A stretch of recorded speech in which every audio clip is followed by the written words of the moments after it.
ਵਾਲੇਕੁਮ ਵੀਰੋ, ਕੀ ਹਾਲ ਚਾਲ ਹੈ? ਸਭ ਠੀਕ ਠਾਕ ਹੈ। ਉਮੀਦ ਕਰਨਾ ਸਾਰੇ ਖੈਰੀਅਤ ਨਾਲ ਹੋਣਗੇ। ਤੇ ਅੱਜ ਤੁਹਾਨੂੰ ਆਪਣੇ ਸ਼ਹਿਰ ਦੀ ਸਗਾਤ ਉਹ ਚੈੱਕ ਕਰਾਉਂਦੇ ਆ।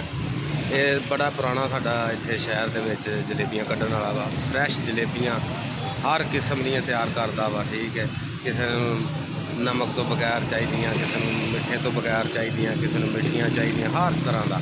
ਤੇ ਅੱਜ ਉਹਨਾਂ ਨਾਲੇ ਤੁਹਾਨੂੰ ਵਿਜ਼ਿਟ ਕਰਾਉਂਦੇ ਆ ਜਲੇਬੀਆਂ ਦਾ, ਤੇ ਨਾਲੇ ਉਹਦੇ ਨਾਲ ਗੱਪਸ਼ਪ ਲਾਉਂਦੇ ਆ।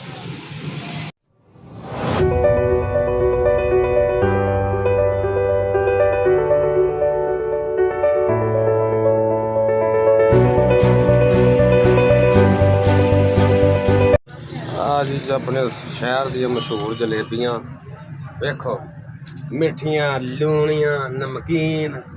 आ नमकीन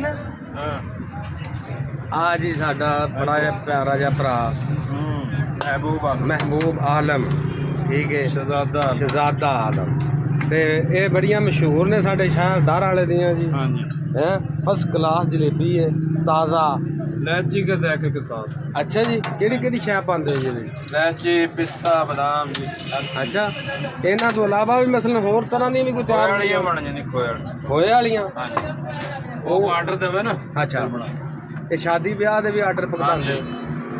सारे आर्डर बुक करदे। अच्छा जी, ते घ्यो शो है फ्रैश है? ये जी मॉडर्न सुल्तान अच्छा के। अच्छा के मसलन इहदे च कोई कमी पेशी नहीं हैगी किसी भी गल दी। आ वेखो जी चीनी ले दी है जी। हाँ जी, ते होर दुध नाल नखार करी दा। अच्छा, ते इलायची पाई बस।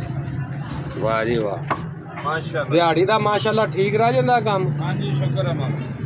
चलो जी, बड़ी गल है, बड़ी गल है जी। छोटी जी रेहड़ी लाई असी, ते बड़ी ही प्यारा निज़ाम है इन्हां कोलों। मसलन इत्थे आके तुहानूं जलेबी जिहड़ी है हर तरह दी फ्रैश। हाँ जी, नमकीन किसे कढ़ाने तां, मिठियां हर किस्म दियां। ते जिस किसी भरा नूं चाहिदियां होण ते एह बिल्कुल ही गुरु दे अड्डे दे सामने हरूनाबाद रोड उत्थे आके लै सकदा। ठीक है जी। ते कोई होर तुसीं कहना चाहते हो कुछ? चलो बस ठीक है जी। बाकी अपना ख्याल रखियो, दुआ में याद रखियो। अल्लाह हाफिज़।